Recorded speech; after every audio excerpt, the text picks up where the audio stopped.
Começa agora um programa que traz tudo sobre o livro mais lido em todos os tempos.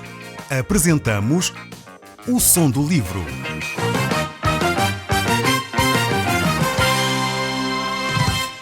Seja muito bem-vindo. Neste podcast vai encontrar o livro mais conhecido e lido em todo o mundo. Vamos levá-lo numa viagem pela história da humanidade. Este é um audiolivro para si, para a sua família e sociedade em geral. Contextualização e comentários de Paulo Chaveiro. Caro amigo, nós hoje estamos a iniciar o estudo no capítulo 7 do primeiro livro de Coríntios. Nós hoje não iremos concluir este capítulo, pois ele tem muito ensino para nós. E por isso eu quero ir calmamente olhando para os textos bíblicos para podermos retirar daqui lições profundas para a nossa vida. Este é um capítulo extremamente interessante. Ele fala sobre a vida familiar, sobre o casamento e a vida no lar. Então o apóstolo Paulo procura ajudar a igreja e os crentes a entenderem qual é a vontade de Deus para a vida em família. Eu sei que vamos estar aqui a tratar de questões bastante delicadas. Eu sei que muitas famílias vivem dramas bastante sérios no seu seio, mas eu gostaria que você pudesse ouvir com atenção aquilo que Deus tem para lhe dizer. Mais do que eu próprio poder fazer grandes considerações sobre o assunto, eu gostaria que você ouvisse a palavra de Deus.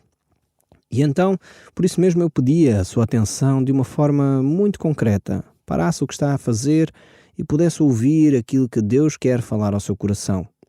Nós estamos então no capítulo 7 do primeiro livro de Coríntios e vamos ler a partir do verso 1. Diz assim: "Quanto ao que me escrevestes, é bom que o homem não toque mulher." Começa com uma afirmação polémica este texto bíblico. Primeiro, o apóstolo Paulo vai procurar responder às perguntas que os crentes na igreja de Corinto estavam a fazer. Então esta é a primeira questão que nós temos que entender. Havia aqui perguntas concretas que o apóstolo Paulo vai procurar esclarecer. E aqui a pergunta tem a ver com o relacionamento conjugal. O assunto é o casamento. O apóstolo Paulo sabia que havia uma admiração muito grande por práticas ascéticas, pelo celibato, e naquela cidade de Corinto, os cristãos ao mesmo tempo tinham esse anseio e ao mesmo tempo muitos deles tinham uma vida moral e corrupta, com práticas de sexualidade, algumas delas quase aberrantes, como nós já vimos nos últimos programas, e por isso mesmo o apóstolo Paulo vai tratar deste assunto com muita delicadeza, mas com muita firmeza, mas ao mesmo tempo com muita clareza também. E eu espero que você que me está a ouvir, que se calhar tem perguntas semelhantes a estas que os coríntios tinham, possa ouvir aquilo que Deus tem para lhe dizer. Então ele começa por dizer que o homem não toque mulher. O que é que isto quer dizer? Ele, é óbvio, não está a falar de um marido e de uma esposa que estão casados. Não é disso que ele está a falar. Antes, pelo contrário, mais à frente vamos ver o que é que ele diz sobre o relacionamento sexual no casamento. Mas aqui ele está a falar da relação sexual fora do contexto do casamento. E aqui é importante perceber que não há espaço para ter um relacionamento sexual fora do casamento. Eu sei que muitas desculpas se levantam e muitos jovens têm falado acerca, mas a minha namorada e eu, e somos incompatíveis sexualmente. Por um lado, eu não sou sexólogo, nem pretendo ser, tenho sido ao longo de alguns anos conselheiro matrimonial, e eu quero dizer que os casos de incompatibilidade sexual são muito poucos. Há realmente alguns casos de grande incompatibilidade na área da comunicação, isso sim. E quando a comunicação vai mal, então a vida sexual do casal vai mal. Eu quero dizer e deixar os jovens descansados, aqueles que não são casados, que este conselho que o apóstolo Paulo deixa continua válido para nós hoje. E realmente é a prática mais adequada para que não hajam traumas tremendos. Nós vivemos no nosso país um drama muito sério, que é a gravidez na adolescência. E eu creio que o problema da gravidez na adolescência não se resolve através do preservativo. O problema da gravidez na adolescência resolve-se através de uma vida sexual bastante mais cuidada, ou seja, uma vida sexual dentro do contexto do casamento. E é importante que isto seja dito, que a vida sexual é exclusivamente do ambiente familiar, é exclusivamente do contexto do casamento.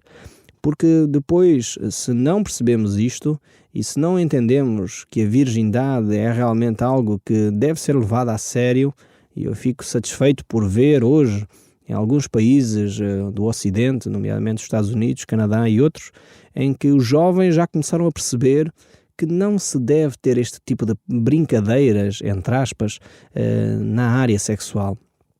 Ela traz traumas profundos a quem brinca com o relacionamento sexual e com os sentimentos dos outros.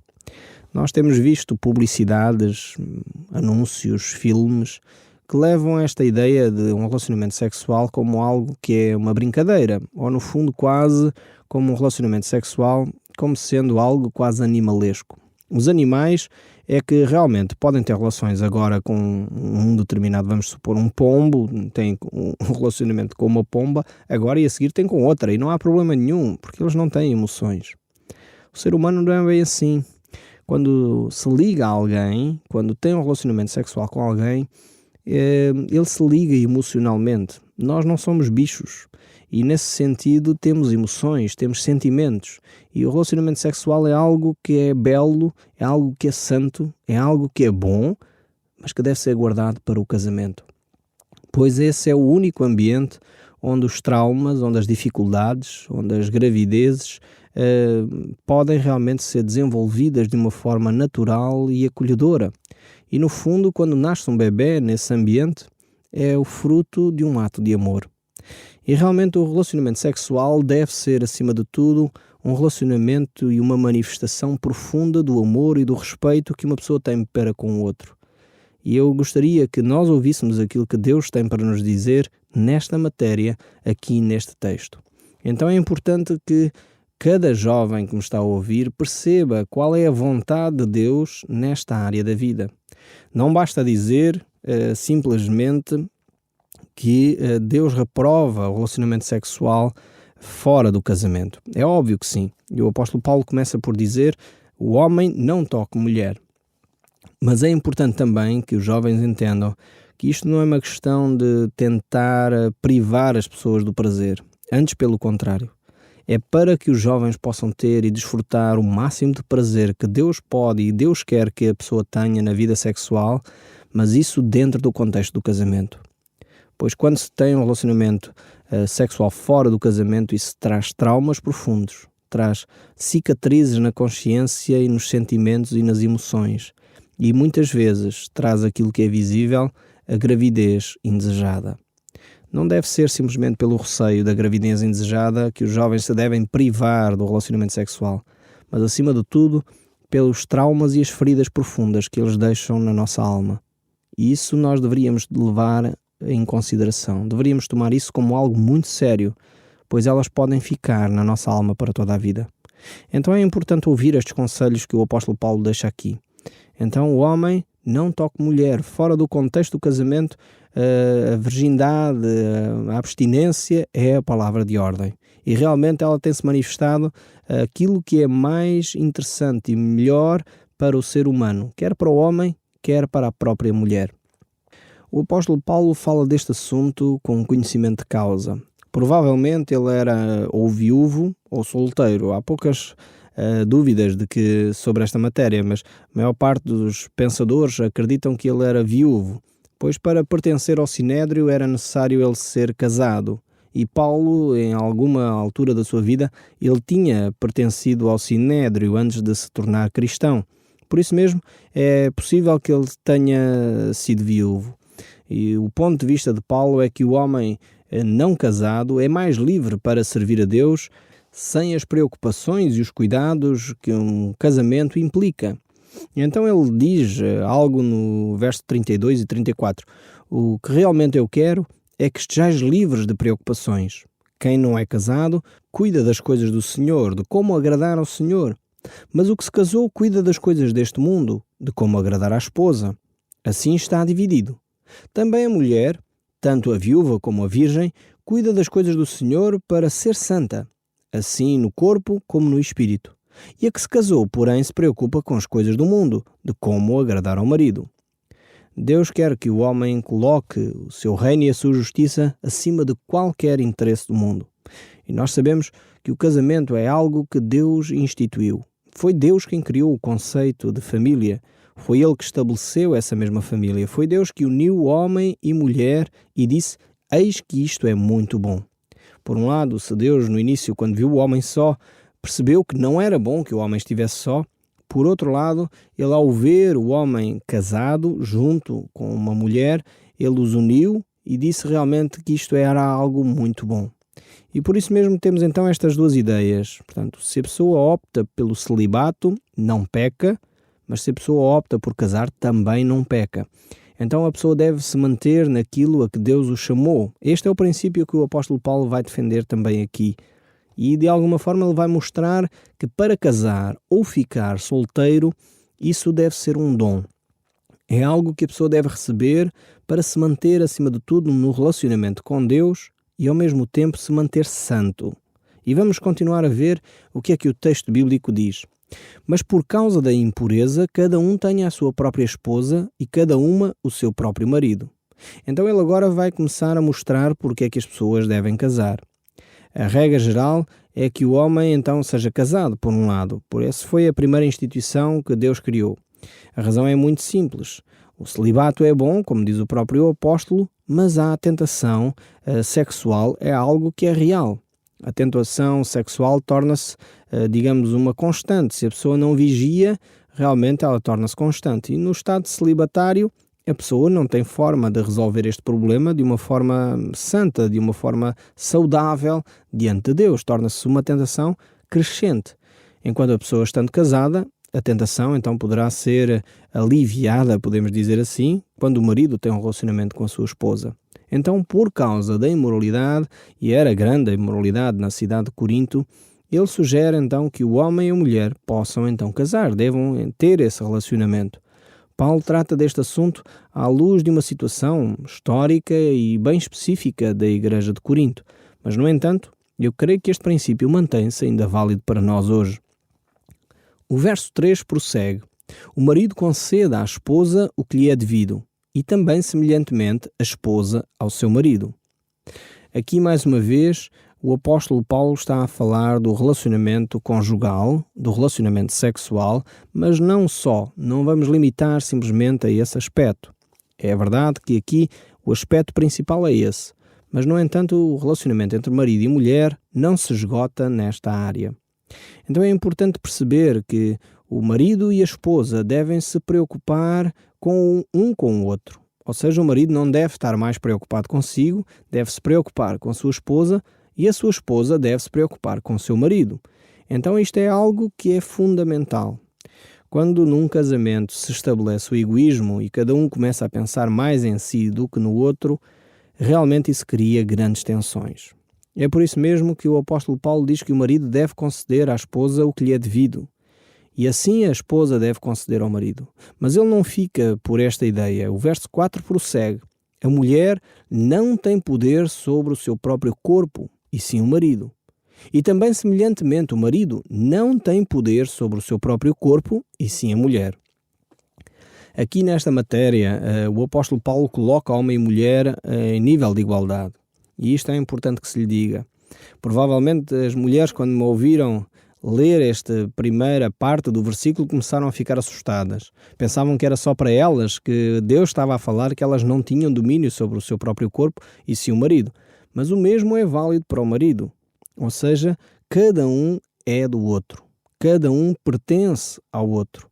E isto deve ser algo, mais uma vez, que deve estar presente na mente de cada um de nós. Daqueles que são casados e daqueles que querem casar, devem perceber que os nossos corpos pertencem ao nosso cônjuge. Isto aqui não é a ideia de que o outro me vai escravizar e o outro vai fazer o que lhe apetece e o que bem entende, não é nesse sentido, mas é para que nós não sejamos egoístas ao ponto de penalizar o nosso cônjuge porque naquele dia nós não estamos bem dispostos e não nos apetece simplesmente porque, enfim, e queremos então penalizar e castigar o nosso cônjuge nesta área da sexualidade e aí vamos limitando dia após dia, semana após semana, mês após mês, o nosso cônjuge para o castigar, para o maltratar, para nos vingarmos. Então o apóstolo Paulo diz que nesta matéria, nenhum é proprietário exclusivo do seu próprio corpo. Mas ao criarem esta união, ao criarem os laços familiares, marido e esposa passam a ser uma só carne e cada um não é mais proprietário de si próprio exclusivo, mas o outro passou a ser, digamos assim, o seu sócio e em partes iguais. Portanto, têm os dois igual direito sobre o corpo do outro. E isto deve fazer com que o casal se aproxime, com o casal chegue a um diálogo, consiga conversar sobre esta matéria, de forma a que não estejam a utilizar o relacionamento sexual como arma de arremesso para castigar ou maltratar o nosso cônjuge. Isto é algo muito sério na vida familiar.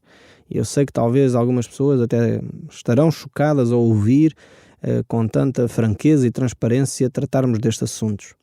Mas deve ser aqui por defeito profissional meu, o facto de estar a falar com tanta abertura é porque tenho passado tempo com vários casais e vejo uma grande dificuldade nesta área. E muitas vezes porque as pessoas estão mal informadas, muitas vezes porque recebem informações erradas acerca de canais que muitas vezes trazem esta matéria da sexualidade de uma forma distorcida e completamente animalesca. A palavra de Deus nos mostra que o relacionamento sexual, o relacionamento conjugal é algo para ser partilhado pelos dois e que deve ser utilizado como uma forma íntima de relação, uma forma íntima de comunicação e que os dois devem partilhar os sentimentos, as emoções, os desejos que têm, porque um não é de si mesmo, mas do outro e vice-versa. O verso 5 prossegue: Não vos priveis um ao outro, salvo por mútuo consentimento, por algum tempo, para vos dedicardes à oração e novamente para vos ajuntardes, para que Satanás não vos tente por causa da incontinência.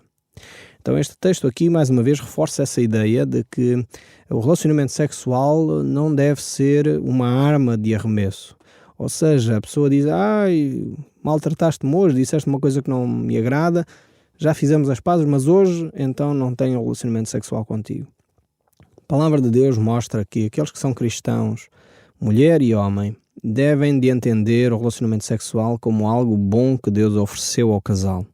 É um presente para que o casal possa criar mais intimidade. É um presente que Deus dá para que um e outro se possa conhecer. A palavra de Deus usa a expressão para definir a relação sexual como o marido conheceu a mulher, ou a mulher conheceu o marido. E é bonita esta expressão, porque o relacionamento sexual é exatamente isso. É um ato de conhecimento. É quando o casal realmente tem mais intimidade. Pode, nesse momento, desenvolver uma intimidade grande. Por isso mesmo, não há desculpas, de acordo com o apóstolo Paulo, não há desculpas para a abstinência sexual, a não ser por motivos de oração. Agora eu espero, você que me está a ouvir e é cristão e que ouviu esta mensagem, agora diga: não, então agora vou passar a orar todos os dias à hora em que deveria ter um relacionamento sexual com a minha esposa ou com o meu marido. Tome cuidado, não é isso que a Bíblia está a dizer. Mas há poucas razões para que realmente os casais não partilhem de tal intimidade. Deus quer que os casais vivam unidos, não só nesta área, mas em todas. E elas estão interligadas. E é importante que os casais desenvolvam a sua comunicação e a sua intimidade aos níveis mais profundos da partilha de sentimentos e emoções. O verso 6 prossegue: Isso vos digo como concessão e não por mandamento. Quero que todos os homens sejam tais como eu. No entanto, cada um tem de Deus o seu próprio dom. Um, na verdade, tem de um modo, o outro de outro. Vemos que o apóstolo Paulo aqui está a falar mais uma vez do tempo dedicado ao serviço de Deus. Uma pessoa que é celibatária, que não tem um cônjuge, tem mais tempo para dedicar à obra de Deus. E é isso que ele está aqui a falar. O verso 8 prossegue: E aos solteiros e viúvos digo que lhes seria bom se permanecessem no estado em que também eu vivo. E prossegue no verso 9: Caso, porém, não se dominem, que se casem, porque é melhor casar do que viver abrasado. Aqui o apóstolo Paulo mostra mais uma vez a importância do casamento. E hoje realmente é muito difícil viver-se uma vida sexual saudável e dentro dos princípios de Deus. Por isso mesmo, é melhor casar.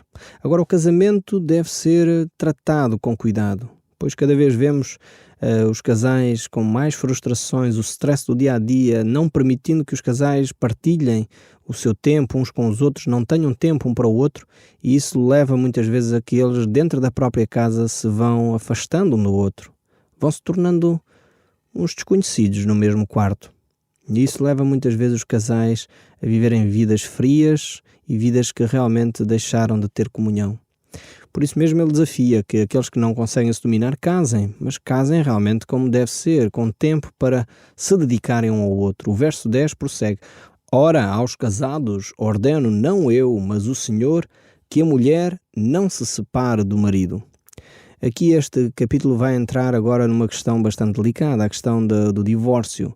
E o verso 11 diz: Se porém ela vier a separar-se, que não case, ou que se reconcilie com seu marido, e que o marido não se aparte da sua mulher.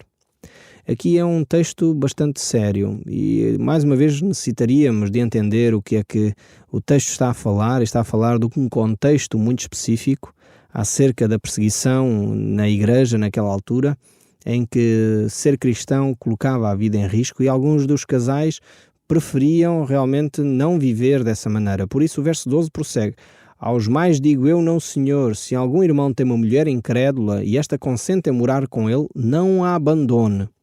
Então aqui tem os conceitos básicos sobre o relacionamento. Primeiro, não se deveriam separar. Mas se um dos cônjuges é incrédulo, então ele não deve separar-se simplesmente porque ela é incrédula. E isso não é razão para se apartarem. Tanto que o verso 13 prossegue: E a mulher que tem marido incrédulo e se consente viver com ela, não deixe o marido, porque o marido incrédulo é santificado no convívio da esposa e a esposa incrédula é santificada no convívio do marido crente. De outra sorte, os vossos filhos seriam impuros, porém agora são santos. Vemos estes contextos todos que o apóstolo Paulo traz aqui à reflexão. Mas o texto prossegue no verso 15 e diz: Mas se o descrente quiser apartar-se, que se aparte. No caso, não fica sujeito nem o irmão nem a irmã. Deus vos tem chamado à paz. Pois como sabe a mulher se salvará o seu marido, ou se sabe o seu marido se salvará a sua mulher. Então estas reflexões têm a ver com este aspecto da incredulidade, do contexto da perseguição, e muitas vezes os incrédulos não queriam pôr a sua vida em risco porque não partilhavam a mesma fé. E por isso muitas vezes abandonavam a esposa ou o esposo crente. Mas vemos ainda o verso 17 para concluir e diz: Ande cada um segundo o Senhor lhe tem distribuído, cada um conforme Deus o tem chamado, e assim que ordeno a todas as igrejas. Foi alguém chamado estando circunciso? Não desfaça a circuncisão. Foi alguém chamado estando incircunciso? Não se faça circuncidar. A circuncisão em si mesmo nada é, e a incircuncisão também nada é. Mas o que vale é guardar as ordenanças de Deus. Cada um permaneça na vocação em que foi chamado. Foste chamado sendo servo, não te preocupes com isso. Mas se ainda podes tornar-te livre, aproveita a oportunidade. Porque o que foi chamado no Senhor sendo servo, é livre no Senhor. Semelhantemente, o que foi chamado sendo livre, é escravo de Cristo. O Som do Livro, uma produção da Rádio Transmundial de Portugal.